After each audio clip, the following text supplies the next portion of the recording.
규제 철폐는 지지부진한 우리 경제의 돌파구 중 하나로 꼽힙니다. 특히 침체된 건설 경기를 회복시키기 위해 다양한 혁신 방안들이 쏟아지고 있는데요. 머니투데이 방송이 준비한 규제 혁신, 지금이 골든타임 기획 마지막 순서로 오늘은 스튜디오에서 취재 기자와 자세한 이야기 나눠보겠습니다. 조은하 기자 나왔습니다. 어서 오십시오. 최근 규제 철폐를 위한 서울시 행보가 눈에 띄는데요. 최근에는 토지거래 허가구역까지 해제를 했다고요. 네, 지난 12일이었죠. 서울시가 서울시 송파구 잠실동과 강남구 삼성대치 그리고 청담동, 이른바 잠실대청이라고 불리죠. 국제교류 복합지구 인근 아파트와 신속통합기획 구역으로 지정된 일부를 토지거래 구역에서 해제를 했습니다. 면적으로 따져보자면 기존에 지정된 곳에서 약 20%가량이 해제가 됐는데요. 토지거래 허가구역으로 지정이 되면은 전세를 끼고 집을 사는 이른바 갭투자가 불가능합니다. 그래서 투기 수요를 차단한다는 데는 효과가 있지만은 반면에 주택 보유자는 매도를 하기 어렵다라는 문제점이 있었습니다. 그래서 이번에 이 토지거래 허가구역 해제가 된 건데 관련 서울시 관계자 인터뷰 들어보겠습니다.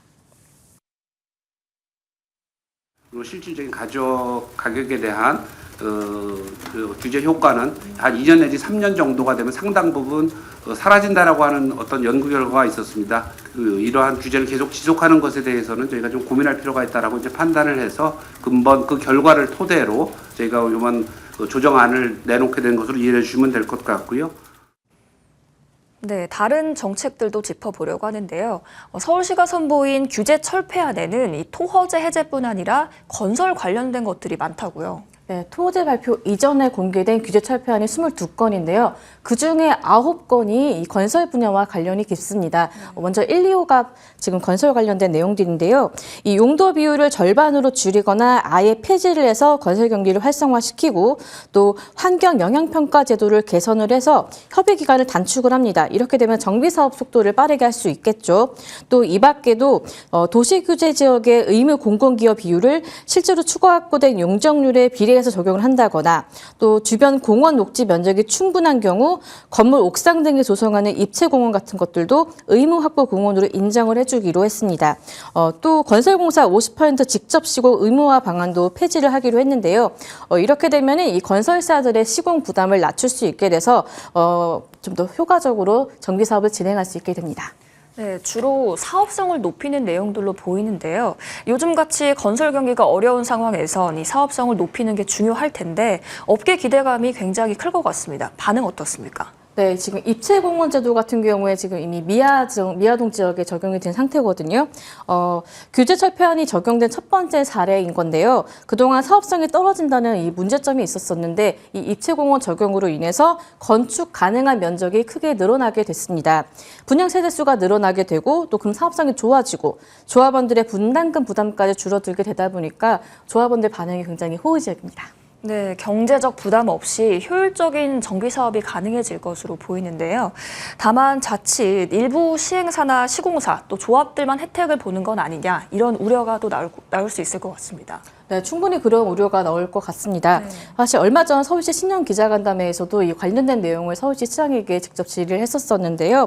옷상은 단기적으로는 혜택이 시공사나 조합 쪽에 갈 수 있는 것처럼 보이지만은 장기적으로 봤을 때는 부동산 하향 안정화를 이끌 수가 있고 또 서민 경제를 활성화할 수 있다는 점에서 긍정적이다라는 답변을 내놨는데요.